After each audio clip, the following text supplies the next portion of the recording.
அனைவருக்கும் வணக்கம். ரிஷபராசிக்காரர்களுக்கு காத்திருக்கும் அதிர்ச்சி என்று சொல்லக்கூடிய வகையிலும் காத்திருக்கும் மகிழ்ச்சி என்று சொல்லக்கூடிய வகையிலும் இதுவரை இல்லாத மாற்றத்தை அடுத்த 7 நாட்களில் நவம்பர் 12ஆம் தேதி முதல் எந்தெந்த விஷயங்கள் அமைய போகின்றன, நடக்க இருப்பதை யாராலும் தடுக்க முடியாது, நடந்தே தீரும் என்று சொல்லக்கூடிய வகையில் எந்தெந்த நிகழ்வுகள் அமைந்துள்ளன, இதுவரை இல்லாத அளவிற்கு சிறப்பான மாற்றத்தை ஏற்படுத்தி கொடுக்கக்கூடிய வகையில் கிரகநிலைகளின் அமைப்பில் ஏற்படக்கூடிய அதிரடியான மாறுதல்கள் என்ன என்று பார்க்கும்போது உறுதியாகவே ரிஷபராசிக்காரர்களுக்கு ராசியின் அதிபதியான சுக்கிரன் ஆட்சி பலம் பெற்றிருக்கக்கூடிய வேளையில் நீச்ச நிவர்த்தி பெற்று சூரியன் ராசியின் அதிபதியான சுக்கிரனை விட்டு விலகுகிறார். சப்தமத்தில் செவ்வாய் ஆட்சி பலம் பெற்றிருக்கிறார். அது மட்டுமல்லாது குரு தைரியத்தில் வக்ரம் பெற்ற அமைப்பில் வலம் பெறுகிறார். இதுவரை இல்லாத அளவிற்கு 12 ஆண்டுகளுக்கு ஒரு முறை தைரியத்தில் வக்ரம் பெறும் குருவின் அமைப்பால் சிறப்பான மாறுதலை சந்திக்கக்கூடிய நல்ல வாய்ப்பும் சந்தர்ப்பமும் உறுதியாகவே கிடைக்கிறது. ரிஷபராசிக்காரர்களுக்கு இந்த வேளையில் அதிரடியான வளர்ச்சியும் முன்னேற்றமும் காத்திருக்கும் மகிழ்ச்சி என்று சொல்லக்கூடிய வகையில் எந்தெந்த நிகழ்வுகளை உருவாக்கி கொடுக்கக்கூடிய வாய்ப்பையும் சந்தர்ப்பத்தையும் எந்தெந்த கிரகநிலைகள் ஏற்படுத்தி கொடுக்க போகின்றன என்று பார்க்கும்போது காத்திருக்கும் மகிழ்ச்சியாக குருவின் வக்ரம், லாபத்தில் சனியின் வக்ரம், கர்மத்தில் தனது சொந்த நட்சத்திரமான சதய நட்சத்திரத்தில் ராகுவின் பலம், அது மட்டுமல்லாது ராசியின் அதிபதியான சுக்கிரனின் ஆட்சி பலம் போன்றவை சாதகமான சூழலை ஏற்படுத்துகிறது. இந்த வேளையில் மிகவும் சாதகமற்ற அமைப்பு என்று சொன்னால் நிச்சயமாக உஷ்ண கிரகமாக இருக்கக்கூடிய சூரியன் எதிர்பார்ப்புகளை பூர்த்தி செய்யும் 7ல் சப்தமத்தில் ஆட்சி பலம் பெற்றிருக்கக்கூடிய செவ்வாயுடன் இணைந்து ஜென்மராசியை பார்க்க போகிறார். சுகஸ்தானத்தில் கேது இருப்பதும் சாதகமற்ற அமைப்பாக பார்க்கப்படுகிறது. எனவே இது போன்ற நிகழ்வுகள் அதிரடியாக ஏற்படக்கூடிய வேளையில்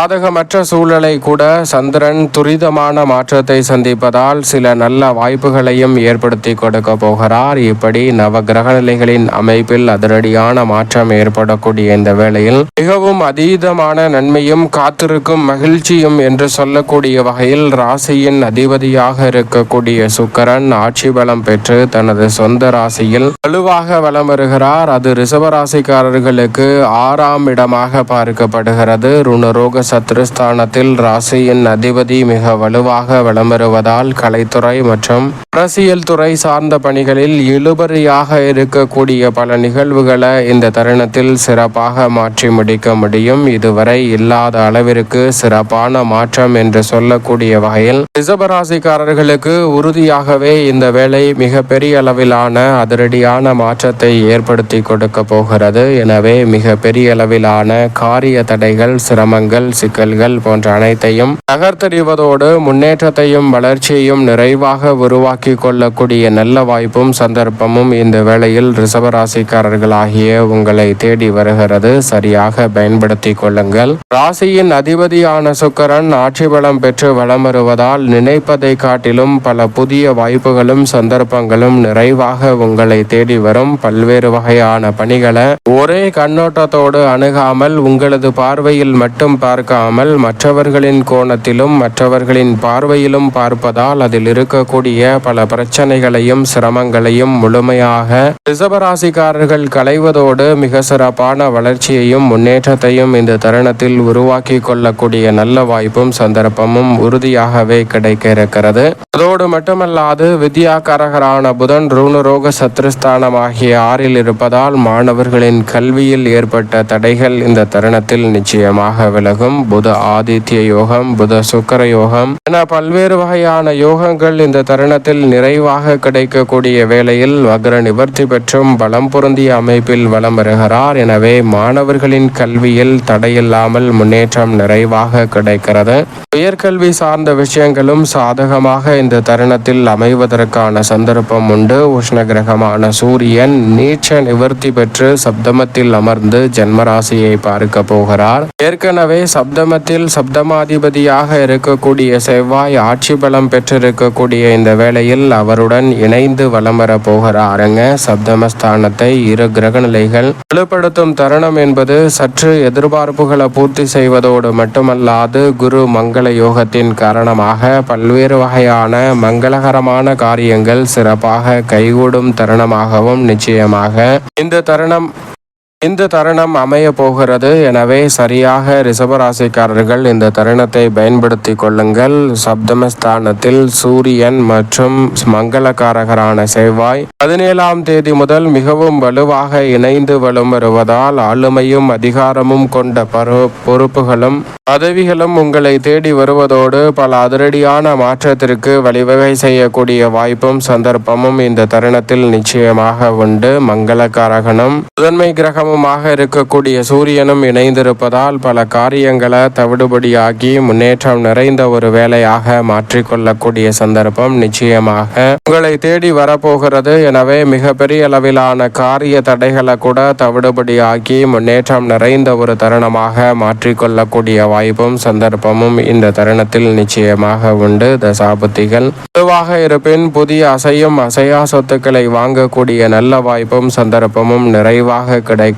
அதே சமயம் புஷ்ண கிரகம் ஜென்மராசியை பார்ப்பதால் கூடுதல் கவனத்துடன் உடல்நலம் சார்ந்த விஷயங்களில் அதிக கவனத்துடனும் விழிப்புணர்வுடனும் செயல்படுவது நல்லதாக பார்க்கப்படுகிறது. சந்திரன் பல இடங்களில் மாறி வருவதால் நன்மை தீமை கலந்த ஒரு அமைப்பை தான் இந்த தருணத்தில் ஏற்படுத்தி கொடுக்கிறார். தேய்பிரை சந்திரனாக இருப்பதால் அதீத கவனமும் விழிப்புணர்வும் அனைத்து வகையான பணிகளிலும் நிச்சயமாக ரிஷபராசிக்காரர்களாகிய உங்களுக்கு நிச்சயமாக இந்த வேளையில் அதிகமாக தேவைப்படுகிறது என்பதை உறுதிப்படுத்துகிறார். அதே வேளையில் முழு சுபகிரகம் என்று அழைக்கக்கூடிய குரு பகவானை பொறுத்த வரைக்கும் வெற்றிக்கு உரித்தான 3ஆம் இடத்தில் வக்ரம் பெற்று திரும்புகிறாருங்க. அவர் வக்ரம் பெறக்கூடிய இந்த வேலை என்பது குடும்பஸ்தானத்தை நோக்கி நகர்வதால் பல்வேறு வகையான சுப நிகழ்வுகள் உள்ளிட்ட பல நல்ல நிகழ்வுகள் சிறப்பாக கைகூடும். இந்த தருணத்தில் விரும்பிய பொருட்களை வாங்கி மகிழ்வதோடு பல சுபகாரியங்களை தடையில்லாமல் சிறப்பானதாகவும் நன்மை நிறைந்தவையாக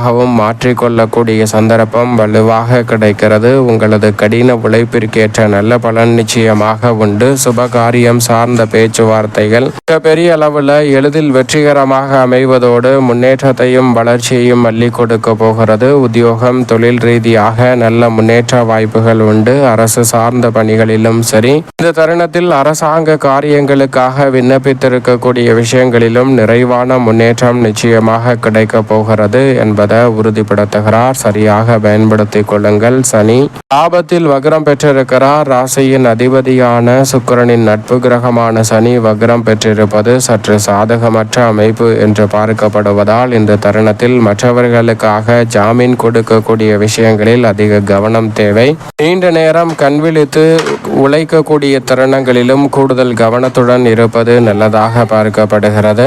சரியாக இந்த தருணத்தில் கூடுதல் கவனத்துடன் இருப்பது நல்லது. அதிக நேரம் கண்விழித்து பணிக்காக இருப்பதாக இருந்தாலும் சரி, பொழுதுபோக்குக்காக போனை பார்த்து கொண்டிருப்பதாக இருந்தாலும் நிச்சயமாக தவிர்க்க வேண்டும். ரிஷபராசிக்காரர்கள் அதிகம் கண்விழிப்பதை தவிர்த்து உடல் நலத்திற்கும் சற்று கூடுதல் கவனம் செலுத்துவது தங்களுடைய வாழ்வில் உடல் ஆரோக்கியத்தையும் புத்துணர்ச்சியையும் நிறைவாக அள்ளி கொடுக்கும். தவறவிடாமல் பயன்படுத்திக் கொள்ளுங்கள். இந்த வேளையில் தனது சொந்த நட்சத்திரமான சதய நட்சத்திரத்தில் பலம் பொருந்திய அமைப்பில் ராகு அமர்ந்திருப்பதால் பல்வேறு வகையான காரிய தடைகளையும் சிரமங்களையும் தகர்த்தறிந்து முன்னேற்றம் நிறைந்த ஒரு தருணமாக நிச்சயமாக மாற்றிக்கொள்ள முடியும். ஏனென்றால் கர்மஸ்தானத்தை வலுப்படுத்துவதால் புதிய தொழில் துவங்குதல், தொழில் ரீதியான பணிகளை உடன்படவும் சிறப்பாகவும் மேற்கொள்ளுதல் போன்றவை மிகவும் நன்மை நிறைந்தவையாக அமையும். ரகசியமான செயல்பாடுகளும் நுட்பமான தந்திரமான பல நிகழ்வுகளும் உங்களுடைய வாழ்வில் ஏற்படக்கூடிய தடை தாமதங்கள், குழப்பங்கள், சிக்கல்களை முழுமையாக தகர்த்தறிந்து முன்னேற்றத்தை உத்தியோகம் தொழில் ரீதியாக ஏற்படுத்தி கொடுக்கும் தருணமாக அமைந்திருக்கிறது. ஆனால் அதே வேளையில் மோட்சக்காரகரான கேது சுகஸ்தானத்தில் இருப்பதால் அலைச்சலும் சிரமமும் அதிகரிக்கலாம். கூடுதல் கவனத்துடன் இருக்க வேண்டும். எந்த பணியையும் அலைந்து தெரிந்து முடிக்க வேண்டிய சூழல் உருவாகும். எனவே கூடுதல் கவனத்துடனும் விழிப்புணர்வுடனும் இருந்தால் அலைச்சலும் சிரமமும் இல்லாமல் பல பணிகளை நிறைவாகவும் நன்மை நிறைந்தவையாகவும் மாற்றிக்கொள்ளக்கூடிய நல்ல வாய்ப்பும் சந்தர்ப்பமும் நிச்சயமாக கிடைக்கும். தவறவிடாமல் பயன்படுத்திக் கொள்ளுங்கள். மேலும் இந்த தருணத்தை சாதகமாக மாற்றிக்கொள்ள நிச்சயமாக இந்த வேளையில் மேச ராசியின் அதிபதியாக இருக்கக்கூடிய செவ்வாய் சப்தமத்தில் ஆட்சி பலம் பெற்றிருக்கிறார். அது ரிஷபராசிக்காரர்களுக்கு சப்தமாதிபதி ஆட்சி பலம் பெற்றிருக்கும் தருணமாக பார்க்கப்படுகிறது. எனவே இந்த வேளையில் நிச்சயமாக ரிஷபராசிக்காரர்கள் செவ்வாய்க்கிழமை விரதம் இருந்து அருகாமையில் உள்ள முருகப்பெருமான் சன்னதி சென்று தீபம் ஏற்றி வழிபாடு செய்யுங்கள். மிக சிறப்பான வளர்ச்சியும் முன்னேற்றமும் அதிரடியாக உங்களை தேடி நிறைவாக வரும்.